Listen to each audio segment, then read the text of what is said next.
Off the Record with LLG. This is the first episode. We Love have it. the firm's founder, Dan Lynch, as is very appropriate for the first episode. But yeah, thanks for taking some time out of your day to sit down and talk. Why don't you tell us a little bit about, since we talked about law school, and like tell us about your journey, just how you got to where you're at and how the firm became what it is. Generally, I think it's something that's very interesting. Yeah, it's been a wild ride. I can tell you that. You know that, Vic. I started out clerking after I graduated from law school. I clerked for a justice on the Michigan Supreme Court, and then I clerked for a judge on the United States Court of Appeals for the Third Circuit. After that, I went to a mega firm called Reed Smith in Pittsburgh, 2,000 plus lawyers all over the world. Who hasn't heard of Reed Smith? Right? And yeah, it wasn't quite that big back in '94, as it is now, but it was still one of the AmLaw 100 top 100 firms in the world.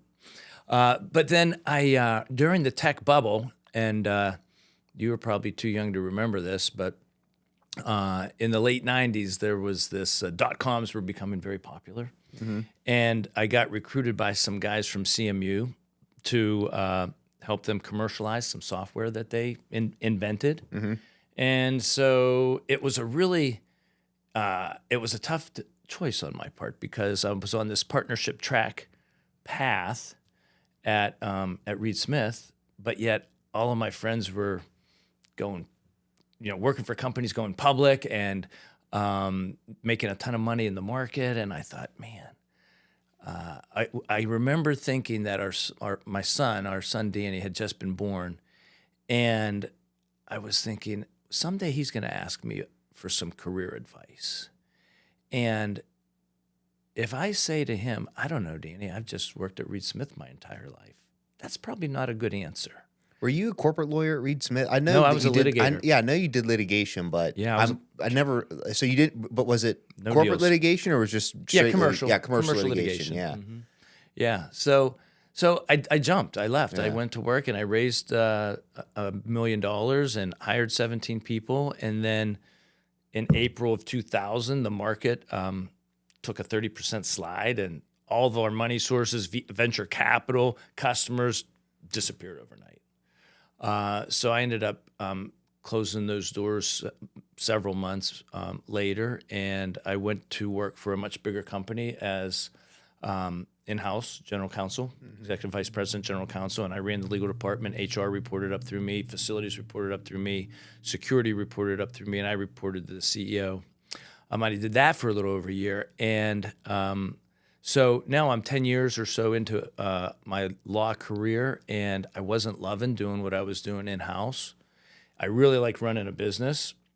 I've always been an entrepreneur, going back to my corn husker days in high school and pool cleaning in college and law school. We do need to touch on the pool cleaning. I don't know if that'll be a today episode thing. Yeah, I'm glad to talk about that. But anyway, so I liked running a business, and I liked being a lawyer, and I thought, maybe I should just start my own law firm. And I told my wife, I said, honey, if this doesn't work, I can always get a job, go to work for a firm. And that was in January of 2002, and haven't looked back since. It's interesting you say, just listening, I've heard this story obviously a number of times, and the one thing that comes back to me, because it's something that you preach now and something that we talk about just in our corporate practice, a lot of the times with corporate clients, there's obviously a legal component to whatever question or whatever issue they're dealing with when they come to us, but you have to have that business hat on while you're giving that advice, right? Because if you're giving that legal advice in a purely just, hey, this is what you should do because it's going to mitigate the most risk. Well, that might not necessarily make sense all the time from a business standpoint. So you have to be able to weigh those different competing interests, right? So I think it's interesting you give that background, and it seems like you acknowledged that when you were starting out as a lawyer, like, hey, I'm just a lawyer right now. Like, there's got to be more to what I'm dealing with. And then you experience the other end of the spectrum, right? Just going full, startup. Well, there's a story behind that, and a significant event in my life that sort of motivated me to become that kind of lawyer. I had just started the firm, and I was having lunch with a client at Domenico's, right down the street from where the office was located. And this client was a business owner, and he was in some predicament and wanted my advice. And what you have to appreciate is in big law, and you know this, Vic, but in big law, it's very customary and normal when somebody asks you a business question to say, that's not a legal question. That's a business question. That's for the business people to decide. You assess that risk. That's not a legal judgment. And that's acceptable in that world. Mm-hmm. And so I'm at lunch, and my client asks me this question, and it's a business question. And I pulled that card out. I'm like, oh, okay, same old thing, right? Not my arena. Yeah. And this client, and he has become one of my best friends, and for the last 25 years. But he leans into me and he says, Dan, I don't give a bleep if it's a business question or a legal question. He said, I trust your opinion, and I'm willing to pay you for your advice. And if you're not willing to give me that advice, then I need a different lawyer. And I was like, oh, okay. This small to middle market business, different arena, yeah. Yes, completely different arena. Well put. You get it. You're a trusted advisor, right? That's what you end up becoming a lot of the time. And as a lawyer in general, but it seems like as corporate lawyers, we come across that, and you get pulled into more conversations that as a lawyer you start to think, why am I on this call talking about that? But then you start to realize, oh, because this client, these individuals trust me, and they trust my opinion, and they want me to be involved in the conversation on the slightest chance that there's something that we have to offer that we should hear, whether it's legal or business related. Yeah. So my clients are predominantly business owners, and the firm. I'm sure you're going to want to get into this. The firm is sort of as a full service. Mid-sized law tell firm. us about the firm and how, because obviously you've got the startup, you've got the business background, the commercial litigation. Was the idea to start a firm that really catered to business owners? Or? There was no idea. We were a startup. If you have too much of an idea, then that's how you lose traction. Yeah, it's knock on wood. I feel very, very blessed, but it was try to make money and feed my kids.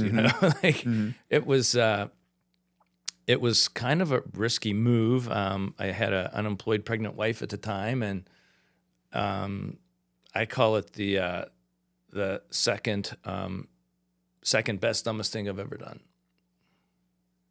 What's the first? Getting married in law school. Bad idea. Best, dumbest thing I've ever done. It all worked out great, though. Yep, 34 years.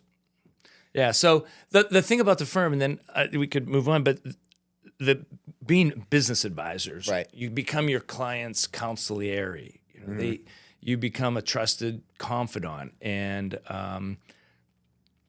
that's sort of what I teach the young lawyers, as you know, at the firm to be willing to be a business advisor. And I think we're closer to our clients' businesses for two reasons: one, because of the size of our clients, but two, because we're intentional about that, as opposed to big law where it's just purely legal. And so I've been very successful with that. I think clients appreciate it more.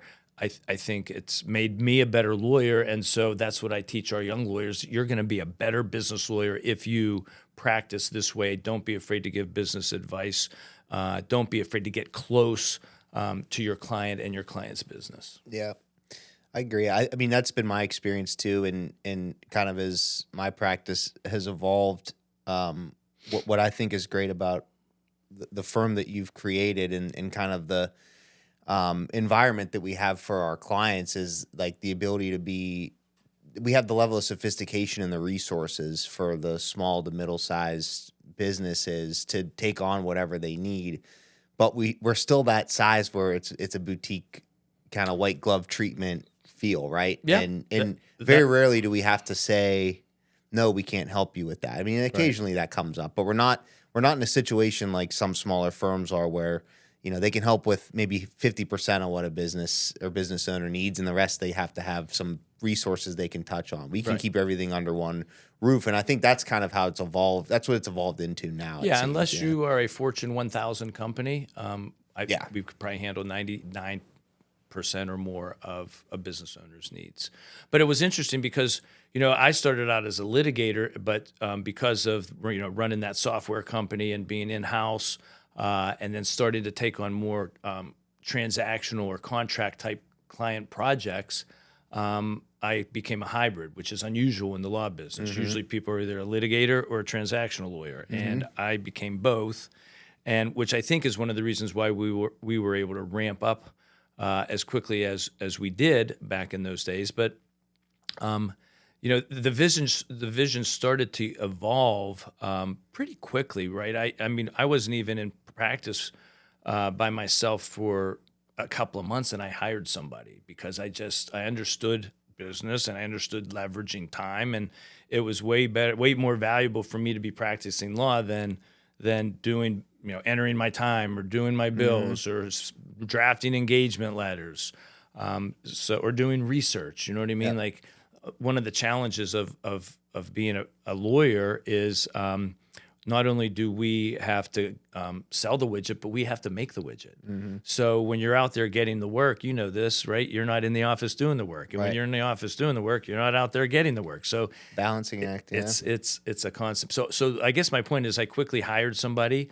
I hired my first lawyer part-time before I was in business for a year. And then things started to sort of pick up speed and gain momentum, and I started to get a lot of litigation cases, and so I thought, man, I better hire a full-time litigator. So it's like as things are coming up. Yeah. So I did. That's exactly right. I started getting a lot of real estate questions, and I thought, well, I ought to hire a real estate lawyer, and same thing with employment. And so that's sort of how I guess it's a cliche, but grassroots evolution of the Lynch Law Group. That's how it happened. And, now we're 20 plus lawyers and pretty much full service, and do course litigation, corporate work, mergers and acquisitions, labor and employment, real estate development, real estate litigation. We have bankruptcy, intellectual property, patent lawyer, and we have a tremendously robust estates and trust practice that I understand you're going to get into here with the head of our estates and trust group, Chuck Haddad. Chuck's a partner of mine, and he's been a partner since 2014. And the beauty of Chuck joining me and the Lynch Law Group is my clients are business owners. And Chuck is an estate planning guru and estate administration. And so what I love to talk about and tell this story is when you're talking to a business owner about the succession plan for their business, you have to talk about the estate plan for the family. And when you're talking to a business owner about his or her estate plan for the family, you have to talk about the succession plan for the business. Right. So the estates group, Chuck, and my group, the corporate group, we dovetail really nicely together on those business succession planning clients. And it's a lot of fun. Yep. Yeah, those are always interesting conversations to have. And they start in different ways. Sometimes it starts with a business conversation about, whatever corporate issue a client's having, and then it turns into, hey, what does your estate plan look like? Yeah. What sort of plan do you have in place? And then other times it's the opposite, right? Like you have clients who come in for estate planning, and you find out they have a business, and you say, hey, a lot. What's going on with that? Who's in line to be your successor? Right. I don't know. I don't have a plan, right? That's really what I enjoy too, Dan, is just being part of those conversations and looking and figuring out what a client's goal is, and then laying out the options and helping them put that puzzle together as to how they want to get there. Because there's a lot of different ways you can, sell or do whatever you want to do with your business, right? Same thing with estate planning. It's interesting because, and you've had this question, I used to hate to answer it, and now I just had it directly on. Clients always say, well, what would you do? What would you do if you were me? Right. And that's kind of makes you a little bit uncomfortable, but I get asked that more times than I don't. And so I think it's not okay to say, I can't tell you. I think that's a compliment because they want to know what they look at you as somebody who's a good decision maker. So we should probably say thank you. Break the fourth wall down between, like, take your tell me what you would do. Yeah, maybe I should start saying thank you for asking. Yeah, I might start doing that now too. That's a good one. And now obviously there's multiple offices, right? I mean, it started one, so we just opened an office in Naples, Florida. I know that was Yep. something that's been in the works here. Yeah, I opened that office last year, and we now have a full-time partner lawyer in the Naples office. Sean Murphy, he's amazing. He's awesome. Yeah, Super nice guy, really smart, tremendous experience, big law background like me, and then sort of went on his own. And Sean's a corporate lawyer, right? yes, he's Yeah, transactional. primarily transactional corporate lawyer. Yeah. So, And we have the two offices in Pittsburgh, right. one in Cranberry Township and one in South Point. So north of the city, south of the city. Yep. Just in general because I know we only have a few more minutes. What are you hoping to get out of this podcast? I mean, we have been talking about it for months, and the concept has kind of come to the reality. So I'm curious as to what you think. Who do you want to watch this? What do you want people to get out of it? What do you want the topics to be? What do you envision at this point? And I'll be interested to see where we're at after a while too, because you look back on it and think, wow. I guess it's a bit of an experiment. I was reluctant to go down this path because back in the days when businesses had newsletters, everybody had a newsletter, and I got inundated with newsletters, and it got to the point where I just deleted them. I didn't even. I mean, you get 3 newsletters, 5 newsletters a day in your inbox. Yeah, it starts like spam. Yeah. But so this podcast thing, I think, has a different bent to it because it could be. I think everybody should watch it because there will be something for everybody. If you're a business owner, you are going to find something interesting. There are going to be topics that we're going to cover that you're going to learn from because we're going to cover employment agreements and non-compete agreements and the legality of those, and we're going to talk about real estate contracts and buying a house, and we're going to talk about raising money and funding a startup, and we're going to talk about estate planning and succession planning. And so it's primarily educational. I think my goal is to demystify the sort of the legal process for sophisticated business owners as well as just regular people that have a couple of kids that don't think they need an estate plan, but they really, really do, and you got to tune in to learn why. I think that if we put one of these on social media and on our website once a month or a couple times a month, I think we'll probably start to generate a following. I think that the Lynch Law Group has an interesting story to tell. We have really super talented lawyers. I've only hired people that are exceptional. I tell all our lawyers all the time, I said, you're here because you're not average. We're not average. We're not an average law firm. And so, to work at the Lynch Law Group, you've got to be smart, you've got to be hardworking, and you've got to be fun. And I tell people that very frankly, we're genuine, and that's how I hope how these podcasts will appear or present. And you're right. We'll see in about 6 or 8 weeks, or maybe 6 or 8 months, where we land. I agree with all that. I think I was thinking about this a little bit this morning, just like brainstorming before we came on, and everything you just kind of said, obviously I agree with, but you talked about our people and who we hire.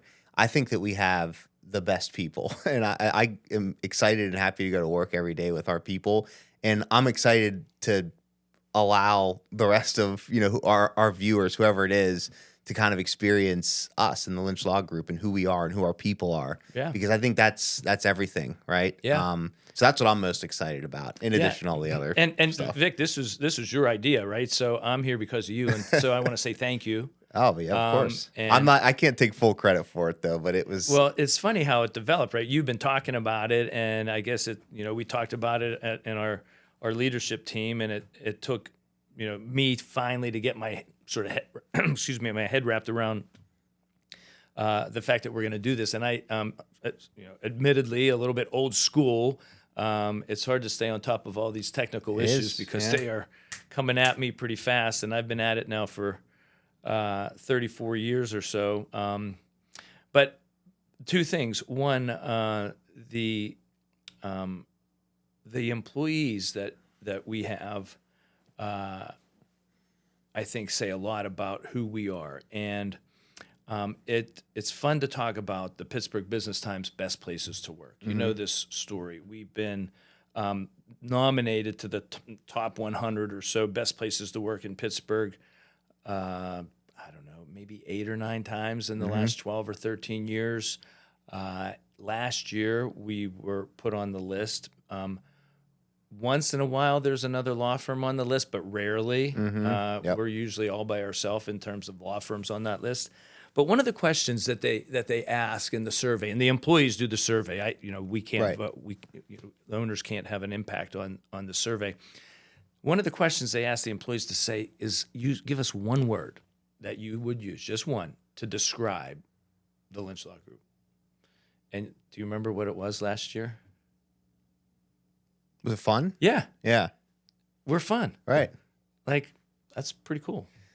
That's- For being that- not a stuffy law firm. We're right? gonna have to ask them what they think of the podcast. Hopefully it's reflective because We're just authentic, man. yeah, Smart people doing great work in a really great environment. yeah, it's accurate and it's simple, and yeah, I think that's the goal here too, is to just kind of like put that on display a little bit. And I think this stuff's fun. I'm glad that everybody else who said let's go ahead and do this at least thinks it can be fun, right? But this adds to the experience, I think, for us too, and it gives us a chance to, change up the work dynamic a little bit, and put our knowledge, our personalities, our stories, just kind of put them on display. Because we're fun, interesting people. We get to see a lot of cool stuff and deal with a lot of cool stuff, and it's just nice to be able to. I feel like the mystique with lawyers is always like, oh, I don't know what they do, Yeah.